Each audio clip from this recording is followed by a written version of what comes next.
Hola, buenos días, ¿cómo están? Hoy estamos en el mes de marzo y bueno, en mi casa está haciendo calor. ¿Cómo es el clima en tu casa? Bueno, vamos a empezar con el saludo y empezamos cantando.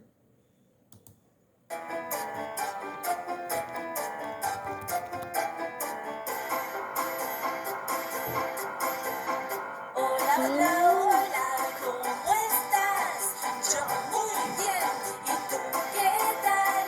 Hola, hola, hola, ¿cómo estás? Vamos a aplaudir.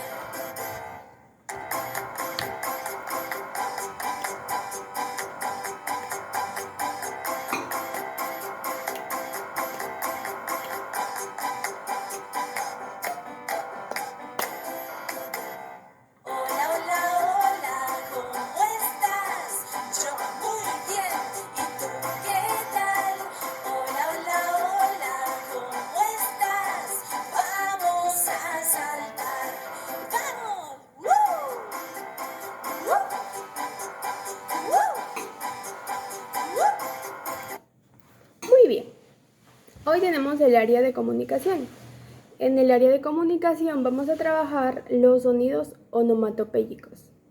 En este caso vamos a trabajar con los sonidos de los animales de la granja.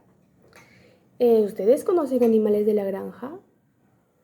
¿Qué animales conocen?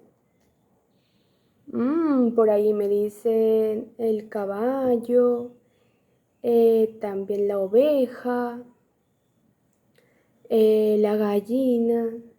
Muy bien, esos son los animales de la granja. Bueno, hoy vamos a imitar el sonido de este animal. ¿Cómo dirá? Hoy, hoy, hoy. Muy bien. También tenemos el sonido de este otro animal que dice wow, wow, wow. También tenemos por acá el sonido de este animal que dice pío, pío, pío. Por acá también tenemos a este animalito que dice cuá, cuá, cuá.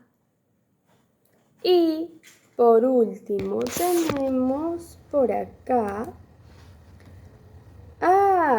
este animalito que dice mu. Muy bien. Ustedes van a imitar los sonidos y van a nombrar qué animal es. Por ejemplo, ¿quién dice mu? La vaca, ¿verdad? Entonces así vamos a ir imitando y vamos a ir diciendo el nombre de tal animal. ¿Sí? Bueno, ya nos vemos en clase. Cuídense mucho y tengan un bonito día. Bye.